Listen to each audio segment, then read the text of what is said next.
Halo semuanya, perkenalkan nama saya Palensi Bastangka dengan NIM D10121818020. Saya merupakan mahasiswa Teknik Sipil Universitas Tanjung Pura. Pada kesempatan kali ini saya akan mencoba menjelaskan mengenai risk management pada kontrak konstruksi infrastruktur. Pertama yang kita perlu ketahui ialah apa itu risk management. Risk management seperti yang dapat dilihat di slide merupakan serangkaian proses yang dirancang untuk mengidentifikasi resiko yang akan dihadapi. Jadi pertama-tama kita identifikasi apa saja resiko itu, misalnya resiko kenaikan besi, resiko kenaikan harga material, resiko pandemi, resiko tanah berupa investigasi tanah, resiko sosial dan sebagainya. Setelah itu, berikutnya kita menilai seberapa besar risiko itu dan memprioritaskan risikonya sedini mungkin. Jadi manajemen risiko ini dilakukan di awal proyek sebelum proyek dimulai sedini mungkin, bahkan akan lebih baik jika identifikasi dilakukan pada fase prakonstruksi, di mana kita bisa mengidentifikasi dulu nilai besar resikonya dan memprioritaskan resiko sedini mungkin di awal, dan untuk menetapkan tindakan apa yang dapat diambil untuk mengurangi atau menghilangkan resiko itu. Selanjutnya, mengapa risk management itu penting? Secara garis besar, risk management itu diperlukan untuk mengurangi sengketa dan memaksimalkan kinerja operasional dan finansial di sebuah perusahaan, sekaligus mengurangi risiko finansial dan legal. Berdasarkan studi, 42% perusahaan menyatakan pendorong utama perbaikan the management of contract adalah untuk mendapatkan evaluasi dan mitigasi risiko lebih baik. Jadi penting sekali risk management itu.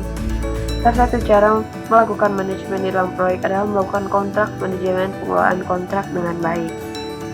Dan yang keduanya itu 65% perusahaan melaporkan kontrak life cycle manajemen mengurangi risiko keuangan dan hukum. Pentingnya kenapa? Ya karena kita tidak terekspos risiko-risiko yang tidak bisa dikendalikan, yang tidak bisa dikelola, sehingga kita juga tidak loss pada biaya.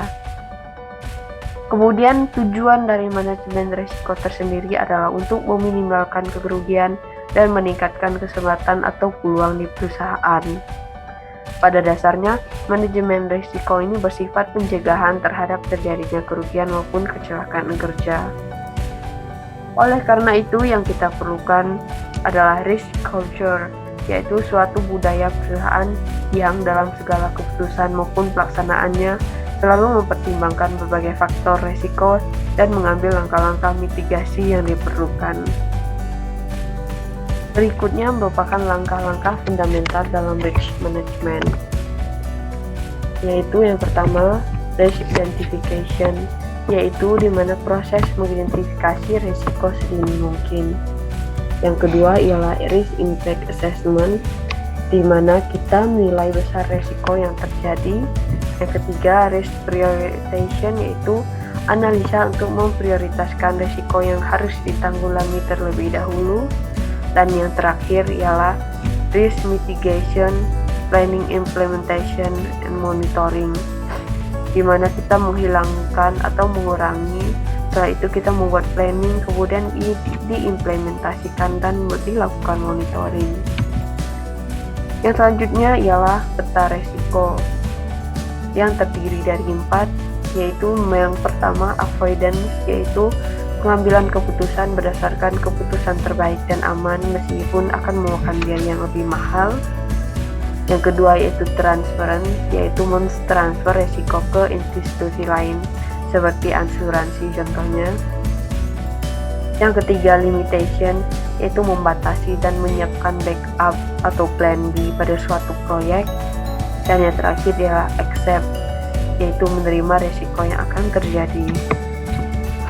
Selanjutnya merupakan risiko-risiko yang akan terjadi pada sebuah perusahaan.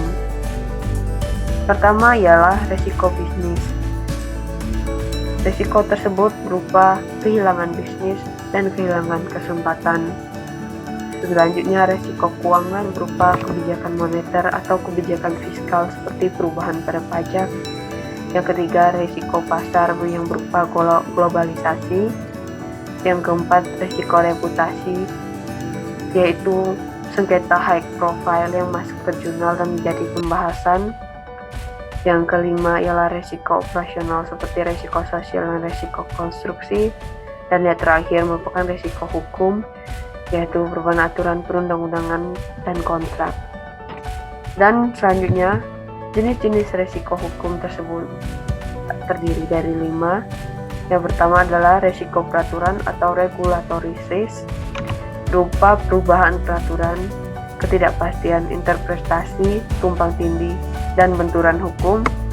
Yang kedua, resiko tuntutan hukum atau litigation risk, berupa perdata pidana, kepailitan arbitrase. Dan yang ketiga merupakan risiko perjanjian atau contract risk, di mana syarat sah, kausa, hak, dan kewajiban pilihan hukum yang berlaku tempat sengketa. Yang keempat, risiko one prestasi atau default risk, berupa default keuangan, default transaksi, default negatif covenant, dan default commitment. Dan yang terakhir ialah risiko kepailatan atau bankruptcy risk, yaitu uang jatuh tempo, kelanjutan usaha terganggu, dan kerugian perusahaan serta kegagalan PKPU. Selanjutnya ialah proyek life cycle, di mana terdiri dari 3 bagian.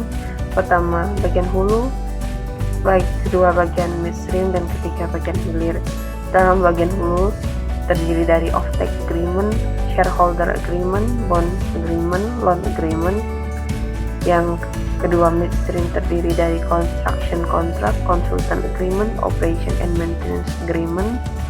Dan yang terakhir ialah bagian hilir, di mana terdiri dari subkontrak, transportation contract, dan supplier contract. Itu kurang lebih penjelasan saya mengenai risk management. Saya harap penjelasan saya dapat bermanfaat bagi teman-teman yang menonton. Mohon maaf jika ada kata-kata yang tidak sesuai dan berkenan. Saya minta maaf. Terima kasih sudah menonton.